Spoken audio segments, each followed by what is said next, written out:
어른들도요, 어디 가서 강의를 들으면, 한 시간 강의 들으면 막 우리도 어떨 때는 막 맞아요. 집중 안 되고 막 미칠 것 같잖아요. 근데 네. 아이들 입장에서도 어려운 얘기를 계속 듣고 있는데 뭐가 재밌겠어요? 재미없을 수 있다는 거를 인정해 주는 게 참 중요하다는 생각이 드는데요. 김성민 선생님. 아이들이 수업 시간에 좀 이렇게 집중을 잘하게 하기 위해서 어떤 방법을 좀 시도해 보셨는지 선생님의 방법을 좀 들어보고 싶어요. 네, 궁금하네요. 네.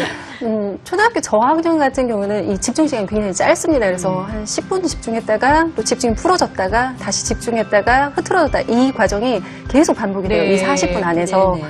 그렇기 때문에 초등학교 저학년의 교과서나 교육과정도 학생들이 집중이 흐트러질 수 있다는 것을 전제로 하고 굉장히 재미있고 활동 중심으로 이렇게 만들어져 있거든요. 네네. 그래서 이 초등학교 저학년 교실 안에 들어가 보면 선생님들이 굉장히 다양하고 재미있는 활동들을 하고 계신다는 것을 보실 수 있어요. 네. 그러니까 저 같은 경우에는 아이들이랑 저학년 아이들 수업을 할 때는 타이머를 많이 활용을 했었어요. 그 정해진 시간 안에 타이트하게 뭔가 활동에 집중해서 할 수 있게 네. 타이머를 쓰기도 했고, 이거는 가정에서 학습지를 푼다던가 뭐 공부를 해야 될 때 네. 마찬가지로 활용하실 수가 있죠. 살짝 놀이처럼. 네, 놀이처럼. 네, 그리고 또 여러 가지 재미있는 교구들이 필요해요. 저학년 학생들 같은 경우는 뭔가 이렇게 만지작거리면서 구체적인 그런 조작물이 있을 때 훨씬 수업에 집중할 수 있거든요. 네, 그래서 네. 여러 가지 재미있는 교구들, 뭐 아이들이 좋아하는 블럭이라든가 뭐 카드놀이라든가 또는 뭐 아이들이 재밌어하는 그런 자잘한 그런 물건들을 가지고 수업에 활용하는 것이죠. 그리고 수업에 들어가기 전에 학습 목표를 제시하고 네. 또 어떤 수업이 진행이 된다는 것을 아이들한테 인지를 시킵니다. 계속해서 알려줘야 되는 거 네, 아니에요? 그렇죠. 정신줄을 놓기 전에 빨리 알려줘야 되는 거죠. 이 활동을 하고 그 다음에 이것으로 넘어간다. 자, 여기까지 했지? 그 다음에 네. 이거 할 거야? 이런 식으로 선생님들 계속 큐사인을 주는 네, 거죠. 네. 이렇게 마음의 준비를 하고 네. 이제 할 수 있도록. 그래야 아이들이 이제 그 흐트러졌던 집중도 다시 끌어올 수가 있고, 뭐 네. 박수나 노래나 놀이, 게임 이런 모든 활동들이 저학년 교실에는 전부 다 녹아 들어갈 수밖에 없어요. 그렇군요. 아니 말씀 들으니까 초등학교 1, 2학년 담임하시는 선생님들이 얼마나 힘드실지 그 많은 아이들을 앉혀놓고 이 아이 집중 저 아이 집중 그 많은 걸 다 하려니. 네, 선생님들 존경합니다. 자, 우리 유재령 선생님 같은 경우에 또 어떤 방법들을 사용하셨는지. 네, 담임 선생님들이 많이 쓰시는 방법 중에 이제 좀 집중을 못하는 친구들을 선생님 책상 가까이에 책상 배치를 해서 앉으면 아이는 관심받을 기회가 많아지니까 네. 집중도가 늘어나기도 하고요. 아이가 무서워하지 않을까요? 그렇게 오해를 하는 경우도 맨 앞자리에 앉으라고 그러면 깜짝 놀랐는데 뭐 잘못했나? 막. 그게 이제 어떤 벌을 주거나 지적하는 상황에서 그 결정이 나면 아이들이 그렇게 받아들이기도 네. 하지만 선생님이 진심으로 우리 이렇게 잘해보자라고 했을 경우엔 아이들이 내가 관심을 받을 수 그렇죠. 있구나 네. 라고 긍정적으로 생각하기도 합니다. 네. 그리고 자꾸 공개적으로 지적을 하다 보면 그러니까 이 아이의 이미지가 안 좋아지는 거죠. 반 아이들이 맞아요. 얘는 맨날 지적받는 애, 얘는 맨날 집중 못하는 애 이렇게 되기 때문에 그것을 예방하려는 선생님들께서는 둘만의 신호를 가지세요. 그래서 다른 애들은 백조펴라 그럼 이미 폈는데 네. 어떤 친구만 혼자 못 피는 거죠. 그러면 백조 이렇게 놓고 두 번 백조. 그 아이한테만 보내는 신호군요. 둘만이 작은 소리로 그 앞에 계시니까 가까이서 이제 보내실 수 있는 신호고요. 네. 또 엄마들이 해주실 수 있는 역할은 아이의 변화를 보면서 선생님들이 가끔 문자나 알림장 메모로 전해주세요. 요즘 집중하려고 노력을 많이 하고 있습니다. 네. 점점 나아지고 있습니다. 라는 알림을 받으셨을 땐 바로 아이를 칭찬해 주시면 됩니다. 네. 역시 또 칭찬하는 네, 네. 타이밍을 놓치지 않고 네, 네. 해주는. 네. 근데 저희가 산만한 아이에 대한 얘기만 하고 있는데 사실 공개 수업을 가보면요. 산만한 아이만 집중을 못하는 게 아니에요. 어떤 아이는 막 저요 막 혼자 질문하고 떠들면서 방해하는 친구도 있고 네. 그리고 어떤 여자아이들 같은 경우는 조용하고 잘하고 있는 것 같은데 보면 혼자 이렇게 멍때리로 조용히 수업에 집중을 안 하는 아이도 있고요. 굉장히 선생님을 쳐다보고 있는데 눈빛이 뭔가 쾌한 그렇죠. 뭐 무의미한 이런 눈빛으로. 그런 친구들도 있잖아요. 맞아요. 다양하게 네. 집중을 못하는 경우가 많은 것 같아요. 네. 그러니까 대놓고 주변 아이들을 방해한다는 느낌이 드는 친구도 있죠. 근데 그런 경우에는 사실은 관심 받으려는 욕구가 해결이 안 돼서 자꾸 건드리고 또 수업 진행 중에 분위기를 좀 망치면서 본인이 주목을 받는 네. 일들을 만들고 싶은 건데 사실은 아이가 그게 어떤 의식적으로 하는 행동이 아니라 되게 좀 무의식적으로 그게 나와버리는 거죠. 그래서 이런 경우에는 부모님이 혹시 내가 요즘에 관심을 덜 줬나 그래서 좀 함께하는 시간이나 대화를 좀 늘려보시면 도움이 되고요. 네.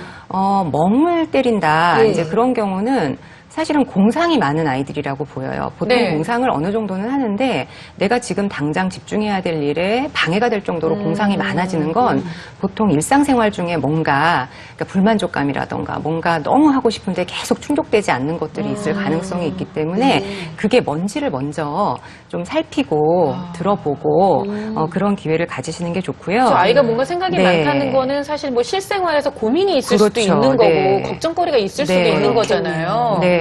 근데 이제 당장 말을 못해서 자기 공상 속에서 그거를 처리하거나 상상하고 있을 가능성도 있거든요. 너무 마음이 아프네요. 그 네, 얘기 들으니까. 네. 그래서 네. 멍한 표정을 자주 지을 경우엔 반드시 조금 진지하게 아이한테 위협적이지 않은 대화를 나눠보시는 게 도움이 되고요. 네. 보통 애들 멍하고 있으면 너 왜 그래? 그쵸. 집중해. 네, 이렇게 네. 얘기하는데 그러면 안 되는 거고. 네네. 일상생활을 먼저 살펴보셔야 되고요. 또 질문이라는 건 사실 아이들이 배움을 하는 과정에서 되게 필요한 부분이긴 한데 그렇죠. 중요한 거는 적절한 타이밍에 질문을 하느냐. 담임 선생님의 수업에 도움이 되는 질문이냐, 방해가 되는 질문이냐, 이제 그런 게 중요한데 네. 그런 거를 가리지 않고 질문하는 경우에는 수업에 방해가 됩니다. 그럴 수 근데 있죠. 이런 아이들을 저희가 따로 상담해 보면 자존감이 좀 덜 준비된 경우들이 있습니다.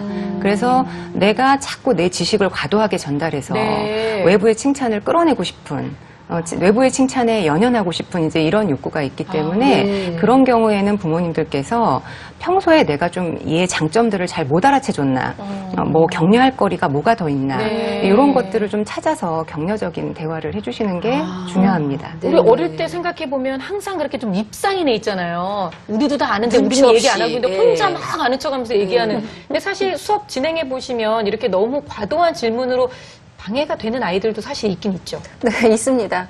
마찬가지로 이렇게 학부모님이 이렇게 질문에 대해서 관심이 많은 것처럼 이렇게 교사들 입장에서도 질문을 많이 하는 것이 굉장히 좋은 것 같은데 네. 어디까지 받아줘야 될까 이 부분이 고민이 돼요. 그러실 것 같아요. 그러실 것 같아요. 네. 끊기도 그렇고. 네, 그리고 또 질문이 굉장히 중요하다고 하는데 창의성을 기르는데 아주 중요한 포인트라는데 이 질문을 내가 과연 잘라도 괜찮을까? 네네. 선생님도 똑같이 고민을 하시는 거죠. 아. 그런데 이런 그 앞에 선생님 말씀하신 것처럼 수업을 방해하고 수업의 흐름을 끊는 질문 같은 경우는 이 아이들이 정말 궁금해서 물어본다기보다는 주목받고 싶고 뭔가 자기 의사를 네. 표출하고 싶어서 이렇게 할 경우가 많거든요. 그래서 네. 이렇게 과하게 질문할 경우에는 선생님들께 네. 제가 조언을 드릴 때 그런 질문은 나중에 수업이 끝난 다음에 따로 물어봤으면 좋겠다. 이렇게 부드럽게 표현을 해줬으면 좋겠다. 이렇게 말씀을 드리죠. 그래요. 네. 어느새 우리 사회에서 질문을 많이 하는 아이가 마치 뭔가를 좀 이렇게 창의적이고 굉장히 도전 의식이 좀 강한 아이처럼 비춰지는데 이게 수업에 방해가 되면 안 된다는 거를 꼭 기억해야 될 것 같고요.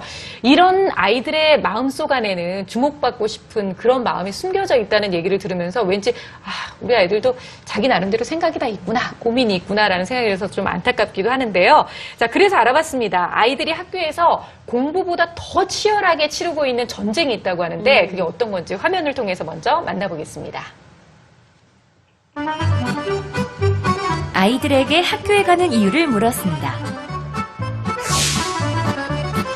91%의 친구들이 학교에는 재미있는 친구가 많다라고 대답했습니다. 네. 그럼 재미있는 친구란 어떤 친구일까요? 개그맨 같이 잘 웃기는 친구, 재능이 많은 친구, 재간둥이 형. 외모가 멋진 친구, 다양합니다. 아이들은 자신이 재미있는 친구가 되기를 원합니다. 그래야 친구들에게 존재감을 인정받을 수 있기 때문이죠. 소위 인기 있는. 네. 잘 뛰는 뭐 아니면 근데 존재감이라는 건 꼭 누구누나 잘 뛰는 게 아니고 누군가 같이 어울릴 수 있고 누구와도 함께 지낼 수 있는 거. 투명인간 취급이 아닌 같이 사람으로서 누군가 함께 친해질 수 있는. 어머, 하지만 생각이 벌써 다 존재감이 익었어요. 이 자리에 앉아도 될 것 같아요. 아직은 자기를 표현하는 방법도 다른 사람의 감정을 이해하는 것도 서툴기 때문인데요. 그래서 때론 과장된 행동으로 웃기기도 하고 시도 때도 없이 질문을 쏟아내기도 하고 심지어 다툼을 일으키기도 합니다. 그리고 이러한 노력들이 결실을 거두지 못하고 오랜 기간 상처로 남을 경우 아이들은 학교를 떠나기도 합니다. 그리고 조용히 있어도 고민이에요, 엄마들은. 맞아요. 교육부 네. 발표에 의하면 2014년 질병이나 해외 출국을 제외하고 가사, 학업, 대인관계, 교칙, 품행, 기타 사유로 학교에 적응하지 못하고 학업을 중단한 초등학생 수는 2,406명, 생각보다 많습니다. 그래서 아이들이 힘들어할 때 빨리 알아차려주고 도와주는 게 중요한데요. 네. 학급에서 최고 존재감으로 꼽힌 서영이. 하지만 서영이도 존재감 없는 아이였을 때가 있었습니다. 그래요. 어떤 저 일이 옛날에요. 있었을까요? 존재감이 없었거든요. 정말 진짜 6학년 1학기 때 6학년 다니기 싫었어요. 아, 근데 2학기 때는 지금 달라진 거예요. 남자애들한테 인기가 많은 대현이도 마찬가지입니다. 전화 갔을 때요 엄청 못생기고요 여기 전화 갔거든요 막 엄청 막 여기 그랜나루도 막 이렇게 자르고요 엄청 못생겼어요 그래서 근데요 2학년 올라와서요 친구들한테 존재감을 알리고 그러니까요 친구들이 좋아해주고 그래요 잘생겼어요. 무슨 소리예요? 음식을 먹으러 가고 싶군요. 독서왕 민주도 그랬습니다. 제가 3학년 때 왕따였었어요. 진짜요? 아니, 왕따를 당했어요, 그때. 진짜 저희 반이 완전 붐이었어요, 붐. 완전 끔찍해요. 그때 막 완전 전학하고 싶었어요. 전학 갈까 그랬어요. 아픔을 딛고 자신의 존재감을 높이기 위해 노력한 아이들. 정말 멋진데요? 이 아이들은 어떻게 자신을 빛낼 기회를 가질 수 있었을까요? 부모와 선생님이 사랑으로 격려하고 기다려주었기 때문은 아니었을까요? 아유, 네. 저 학급 안에서도 나름대로 자기 존재를 이제 그러니까요. 딱 만들기 위해서 애들이 참 노력을 많이 하고 있구나 이런 생각이 들면서 기특하기도 안쓰럽기도 하고. 네. 우리가 볼 때는 니들이 어린 게 뭘 알아? 막 이렇게 얘기를 했는데 이 아이들도 나름의 그 작은 어른들의 사회처럼 자기들만의 이제 사회가 있는 건데요. 이런 과정을 통해서 아이들이 또 점점 성장해 가는 거고 또 배워야 되는 과정인 거잖아요. 그렇죠. 아이들은 어른과 마찬가지로 똑같이 인정받고 싶어하고 굉장히 존중받고 싶어합니다. 그 아이들 가슴을 들여다보면 그렇게 존재감을 인정해달라는 여러 가지 사인들을 보내요. 네. 근데 저학년 아이들일수록 사실 이런 감정 표현이 솔직하거든요. 그래서 얼굴을 보면 이 아이가 정말 의기양양하게 선생님 저 좀 봐주세요. 저 이렇게 열심히 했으니까 좀 알아주셨으면 그런 좋겠어요. 표정 너무 예쁠 것 같아요. 네, 이렇게 맞아요. 얼굴에 정말 다 드러나요. 그리고 실제로 와서 이렇게 미주알 고주알 이야기해주는 아이들도 있는가 하면 또 친구들한테 이렇게 자랑을 하기도 하죠. 네. 그런데 반대로 또 이렇게 인정받지 못하고 있다. 또는 존중받지 못한다. 이런 생각을 할 경우에는 아이들 표정이 굉장히 급 어두워집니다. 네네. 그리고 아주 급격도로 막 우울한 느낌이 들면서 표정이 네. 어두워지거든요. 네. 그리고 본격적으로 다른 아이들에게 이렇게 행동을 표출하기도 하고 또 분노를 보이기도 하죠. 네. 그러니까 밖으로 드러나는 행동은 다르지만 결국 마음속에 쌓여있는 그 마음의 근원은 다 같은 거예요. 그러게요. 날 인정받고 싶고 나도 존재감을 좀 드러내놓고 싶은 그런 건데 네. 근데 사실 이렇게 밖으로 표출하는 아이도 있지만 지금 말씀하셨던 것처럼 그냥 가만히 있는 아이도 있어요. 네. 그래서 사실 선생님도 잘 못 느끼시고 친구들도 모르고 부모님들도 살짝 놓치는 경우가 있거든요. 이런 아이들 같은 경우는 어떻게 도와줘야 될까요? 사실 그 영상에서 나왔던 것처럼 이런 존재감 없는 이런 표현이 그 안을 들여다보면요.